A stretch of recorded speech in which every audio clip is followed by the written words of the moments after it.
Bienvenidos a tu momento favorito del día. El espacio en donde hablaremos del grandioso libro mítico de la cultura maya.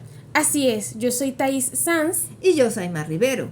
Y les damos la bienvenida a nuestra primera parte del Popol Vuh, el génesis de la literatura prehispánica maya.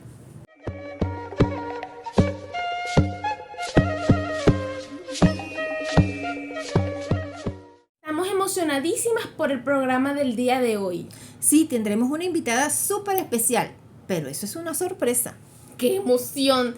Aunque Saimar, te cuento que pese a ser un libro sumamente importante, yo no lo leí en el bachillerato y no conozco personas de mi edad que lo leyeran en el colegio. Eso me parece malísimo. Leerlo en el colegio es fundamental. Además, es una lectura sencilla, te atrapa desde el primer momento y su historia es impresionante. Eso, en gran parte, es la motivación para hacer este podcast. Me parece que es una oportunidad maravillosa para compartir una nueva visión sobre la literatura prehispánica. Reivindicar esta literatura que es tan poco conocida.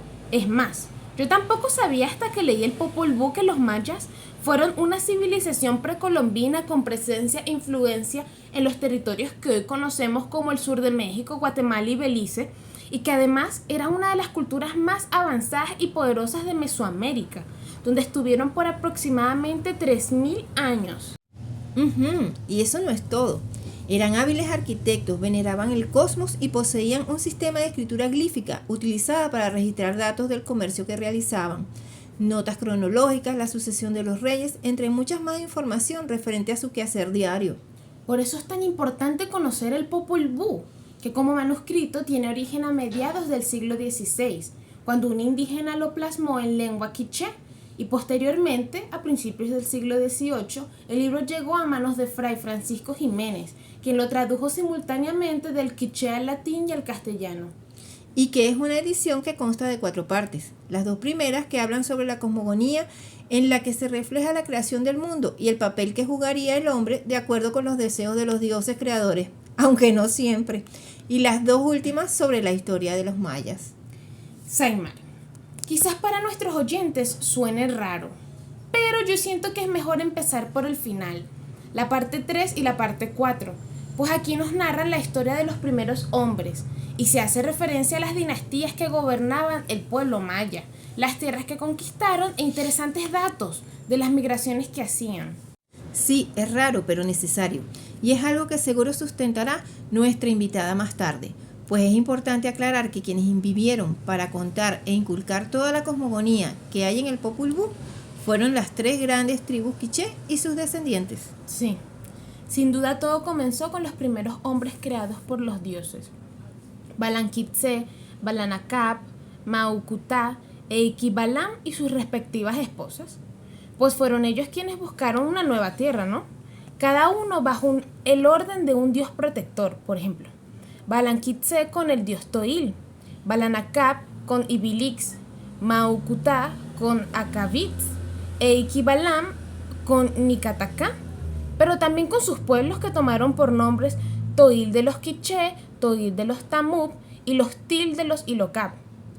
Ahí es justo cuando comienza el tema de los sacrificios. De acuerdo a la historia, solo una tribu tenía fuego y cuando las otras se lo pidieron, esta tribu no se la dio porque no servían al dios que regaló el fuego. Para ello debían hacer sacrificios en sus cuerpos. Imagínate tú. Pero no deberíamos contarles a nuestros oyentes más sobre estos eventos. Fíjate que no.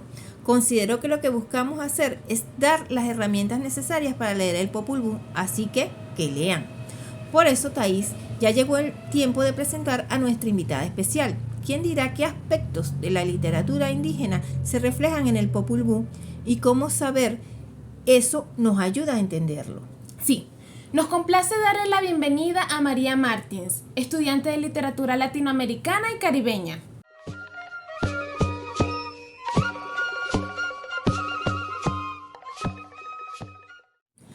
Hola María, ¿cómo estás? María, gracias por estar con nosotras el día de hoy.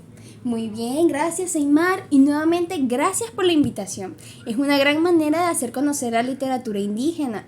¿Qué por qué es literatura? Primeramente, claro que me sustento en los estudios de la doctora Blanca López, quien es experta en la literatura novohispana y letras españolas.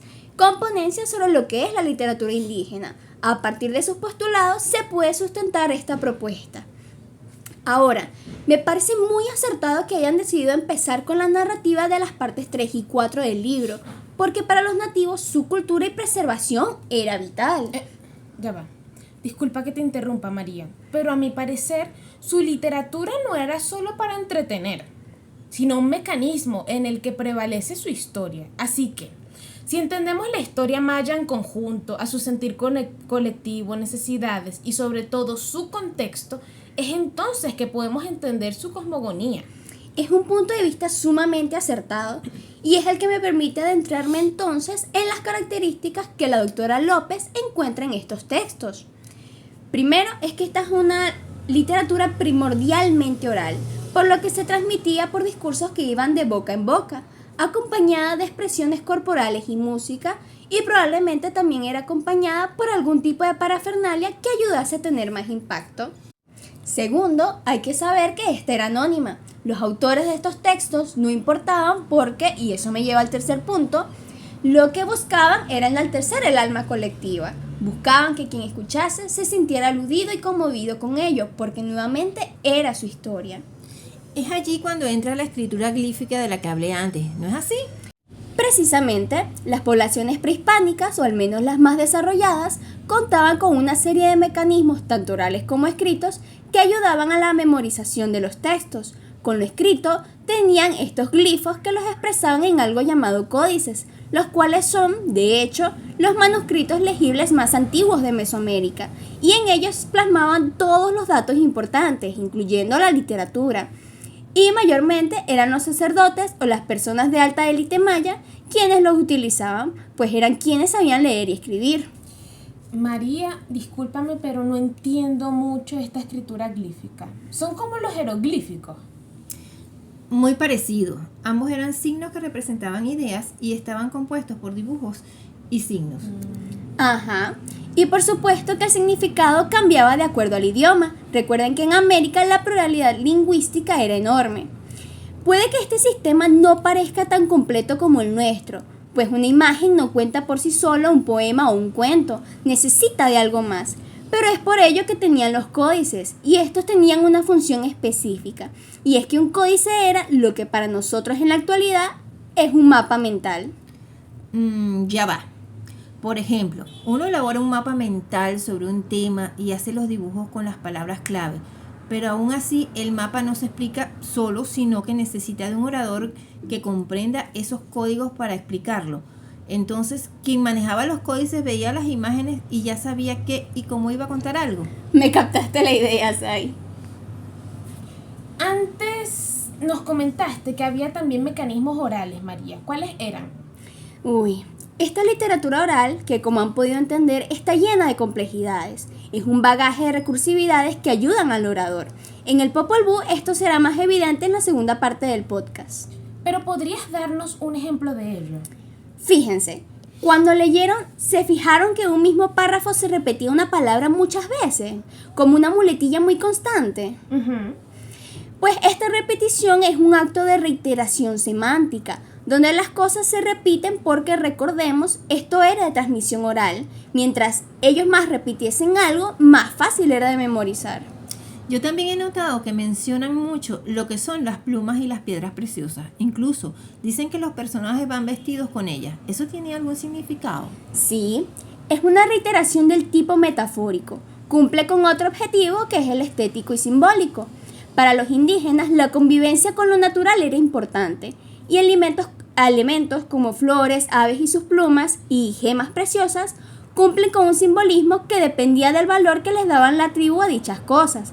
Pero en general las plumas o alguien que iba vestido con ellas significaba poderío. Eso significa que era alguien importante. ¡Qué interesante! Me gustaría escuchar muchísimo más, pero estamos cortas de tiempo. ¿Algo que agregar, María? Claro, me gustaría cerrar con los temas más comunes de la literatura oral indígena.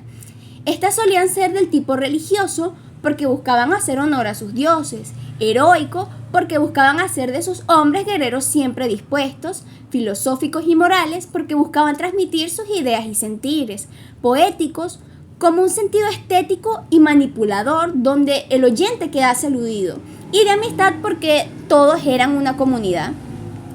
Aunque esto será un placer llevar más a fondo en una segunda parte, cuando abarquemos ya la cosmogonía y nos enfrentemos a la figura de los héroes y veamos ya finalmente reflejados todos los tópicos aquí abordados, pues es el Popol Vuh el libro que condensa en su ser todos los géneros y es por el cual lleva este título del Génesis de la literatura prehispánica maya.